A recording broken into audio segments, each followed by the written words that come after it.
தகுதியற்ற கண்காணியானவன் அல்லது உக்ரானக்காரனை இந்த மிருகத்திற்கு ஒப்பாக கூறப்படுகிறது. மேய்ப்பர்களையும் இந்த மிருகத்துக்கு ஒப்பாக கூறப்படுகிறது. துஷ்ட மிருகங்களுக்கு தகுதியற்ற கண்காணிப்பான மூப்பர்கள், உடன் மூப்பர்கள், சபையை விசாரிக்கிறவர்கள், கண்காணிப்பாளர்கள். தீத்து 1 அதிகாரம் 12 வசனம். தீத்து 1 அதிகாரம் 12 வசனம். கிரேத்தா தீவார், அது கிரேத்தா தீவு, பவுல் கூறுகிறார், கிரேத்தா தீவில் இருக்கிற மனிதர்கள், ஊழியக்காரர்கள், கண்காணிப்பானன் எப்படி இருக்கான், அங்கே தீத்துவை அனுப்புகிறார். நீ அந்த இடத்துல அந்த ஒரு அதிகாரத்தை படிச்சிங்கன்னா, நம்ம இங்கே ஒரு சில வசனங்களை சொல்கிறோன்னா அந்தந்த அதிகாரங்கள் அந்த வாரங்களில் போய் படிங்க, அதை தியானிங்க. ஏன்னா நாங்கள் எல்லாத்தையும் அப்படியே அதிகாரமாக படிச்சுட்டு போக முடியாது. ஆனால் நாங்கள் படித்து ஆராய்ந்து தியானித்து அந்த செய்திகளை உங்களிடத்துல கொண்டு வருகிறோம்.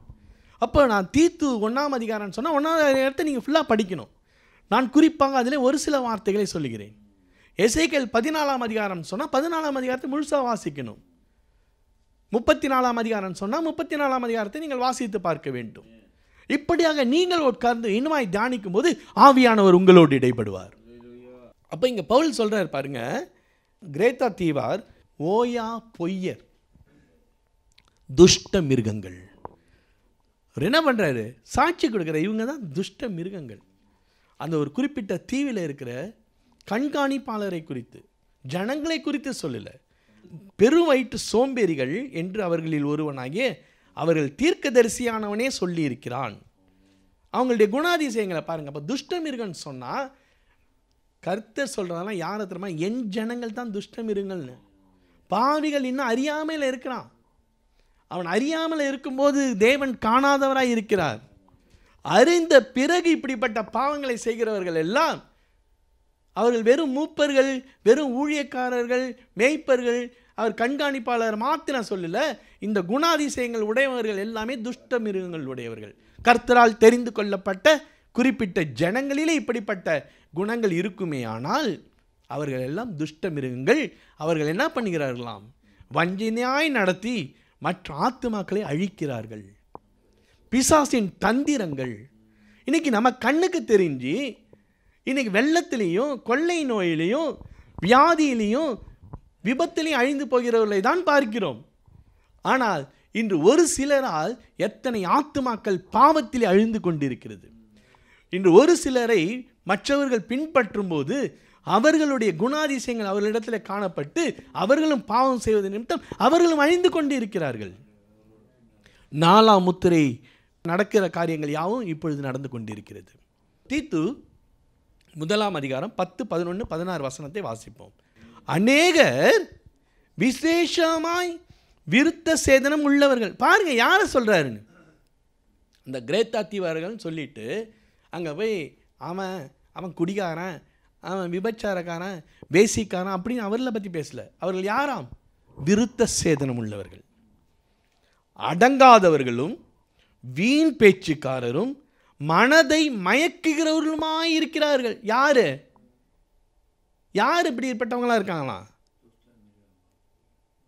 அங்க ஆரம்பத்தில் என்ன சொன்னிச்சு, விருத்த சேதனம் உள்ளவர்கள். விருத்த சேதனம் உள்ளவர்கள் யாரு? நியாயப்பிரமாணம் உடையவர்கள், நியாயப்பிரமாணத்தை வைராக்கியம் பாராட்டுகிறவர்கள். ஆமென். அவர்கள் இப்ப என்ன பண்றாங்களா, மனதை மயக்கப்படுத்துகிறவர்களா இருக்கிறாங்களாம்.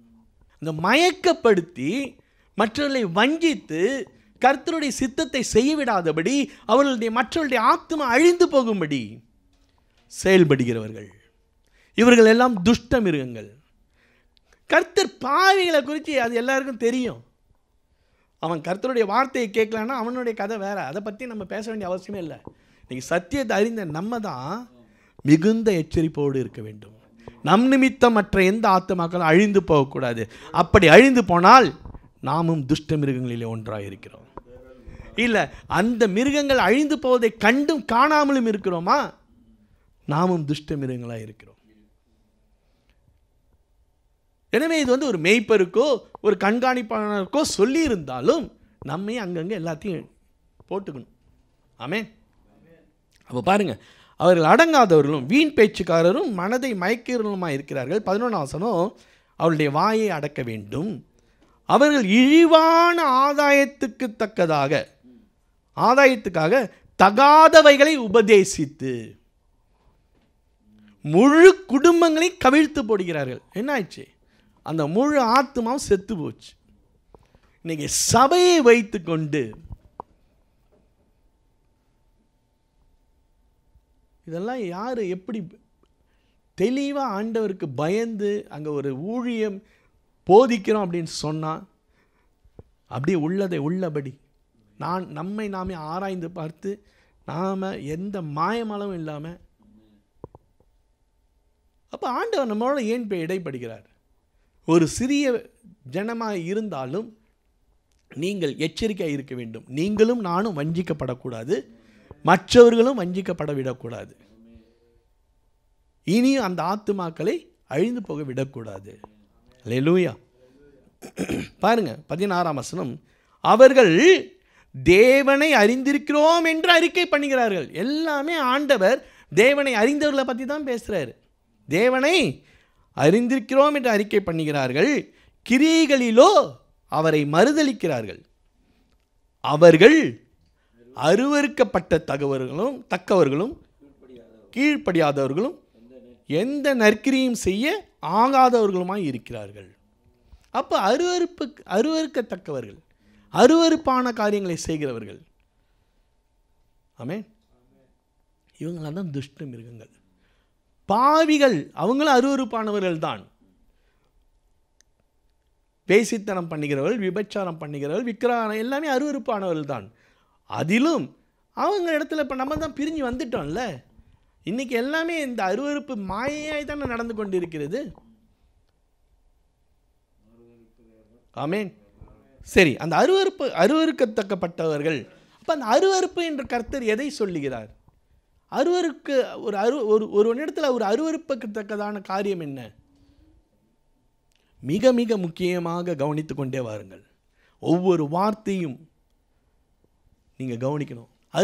கர்த்தர் அருவருக்கிற காரியங்கள் 7, 6, அடுத்து 7 கூறப்படுகிறது. நீதிமொழிகள் 6ஆம் அதிகாரம் 16 முதல் 19 வசனம் வரை.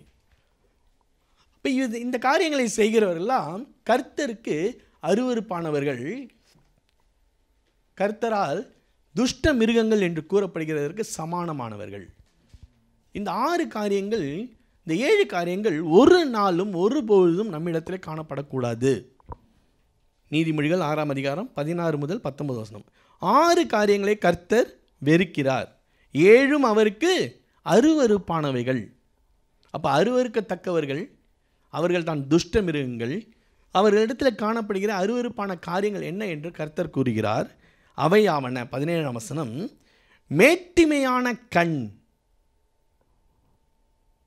பொய் நாவு, குற்றமற்றவர்களுடைய இரத்தம் சிந்தும் கை, துர் ஆலோசனையை பிணைக்கும் இருதயம், தீங்கு செய்வதற்கு விரைந்தோடும் கால், அபத்தம் பேசும் பொய் சாட்சி, சகோதரருக்குள்ளே விரோதத்தை உண்டு பண்ணுதல் ஆகிய இவைகளே.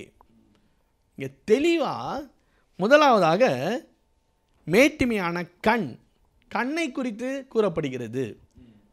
பெருமை, மேட்டிமையான கண் இருக்கக்கூடாது. இரண்டாவதாக பாருங்க, நாவு நம்மளுடைய சரீரத்தை குறித்து தான் கூறுகிறது. உன் கண் தெளிவாயிருந்தால் உன் சரீரம் முழுவதும் வெளிச்சமாயிருக்கும். உன் கண் கெட்டதாயிருந்தால் உன் சரீரம் முழுவதும் அழிவுள்ளதாயிருக்கும். உன் நாவை பாவம் செய்ய, கோபத்துக்கு இடம் கூடாதே.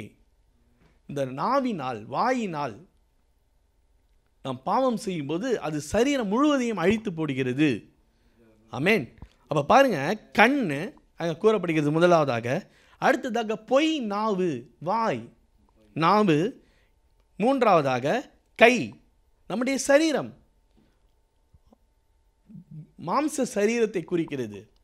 நான் போன வாரத்தில் செய்தி கொடுக்கும்போது சொன்னேன், மாம்ச சரீரம் ஒன்று, ஆவியின் சரீரம் ஒன்று.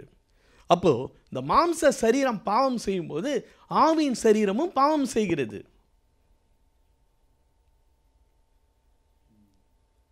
ஆமென். அல்லேலூயா. குற்றமற்றவருடைய அடுத்த கை, அடுத்து துர ஆலோசனை பிணைக்கும் இருதயம். போன வாரம் முழுக்க அந்த இருதயம் தான், ஆவியின் இருதயம். அந்த இருதயத்திலே தான் ஆவியானவர் முத்திரையாய் அச்சாரமாய் இருக்கிறார். ஆவியானவர் வசனத்தை விதைக்கிறார். எல்லாமே அந்த இருதயத்தை குறித்து பார்த்தோம். இப்போ அந்த இருதயத்தில் துர ஆலோசனை, பாவமான சிந்தனை. அடுத்து கால், இப்போ சரீரம் முழுவதும் அபத்தம் பேசும், பொய் சாட்சி. அபத்தம் பேசுனா வாய். அப்போ வாய், கண், இருதயம், கால், கை எல்லாவற்றையும் குறித்து ஒவ்வொரு அவயங்களினாலும் நாம் இப்படிப்பட்ட பாவங்களை செய்யும்போது கர்த்தரால் அருவருக்கப்பட்டவர்கள், துஷ்ட மிருகங்கள். இப்படிப்பட்டவர்களால் அநேகர் இன்னைக்கு மரித்து போய் கொண்டிருக்கிறார்கள். ஆமென். இதெல்லாம் கண்டு இருக்கோமா? நமக்கு தெரிஞ்சதெல்லாம் கொள்ளை நோயில் செத்து போயிட்டான், கொரோனாவில் செத்துட்டான், வெள்ளத்தில் அடிச்சுட்டு போயிட்டான், சுனாமியில் போய் சேர்ந்துட்டான். பாவம்.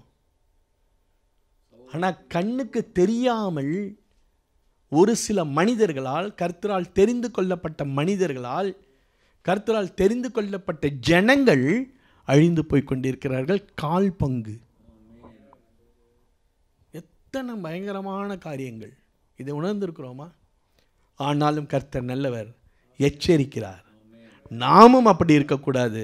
நம் நிமித்தம் மற்றவர்களும் அழிந்து போகக்கூடாது, மற்றவர்களையும் அழிய விடக்கூடாது. கரங்களை தட்டுங்க. அல்லேலூயா. ஆமென். இப்படிப்பட்டவர்களுக்கு உண்டான நியாய தீர்ப்பு என்ன? இந்த துஷ்ட மிருகமாக இருக்கட்டும், அருவருக்கத்தக்கவர்களாக இருக்கட்டும். அதே வெளிப்படுத்தின விசேஷம் 21ஆம் அதிகாரம். நம்ம ஏற்கனவே அந்த வெளிப்படுத்தின விசேஷத்தை தான் வாசித்தோம். இப்போவும் பாருங்கள், வெளிப்படுத்தின விசேஷம் 21ஆம் அதிகாரத்தில் 8ஆம் வசனமும் 27ஆம் வசனமும். வெளிப்படுத்தின விசேஷம் 8ஆம் வசனமும் 27ஆம் வசனமும். பயப்படுகிறவர்களும் அவிசுவாசிகளும் அருவருப்பானவர்களும். இந்த அருவருப்பானவர்களும் அங்கே சொல்லப்படுகிறது தெளிவா. கர்த்தர் அருவருக்கிற இந்த 7 காரியங்கள் இருக்கிறவர்கள் அருவருப்பானவர்கள். இவர்கள் துஷ்ட மிருகங்கள். இவர்களுக்கும் அங்கே ஆக்கினை தீர்ப்பு உண்டு. இவர்களால் அழிக்கப்பட்டவர்களுக்கும் ஆக்கினை தீர்ப்பு உண்டு. அருவருப்பானவர்களும் கொலைபாதகரும் விபச்சாரக்காரரும் சூனியக்காரரும் விக்கிரக ஆராதனைக்காரரும் பொய்யர் அனைவரும் 2ஆம் மரணமாகிய அக்கினியும் கந்தகமும் எரிகிற கடலிலே பங்கடைவார்கள் என்றார். 27ஆம் வசனம், தீட்டுள்ளதும் அருவருப்பையும் பொய்யையும் நடப்பிக்கிறதுமாகிய ஒன்றும் அதில் பிரவேசிப்பதில்லை. ஆட்டுக்குட்டியானவரின் ஜீவ புஸ்தகத்தில் எழுதப்பட்டவர்கள் மாத்திரம் அதில் பிரவேசிப்பார்கள். அல்லேலூயா. சரி.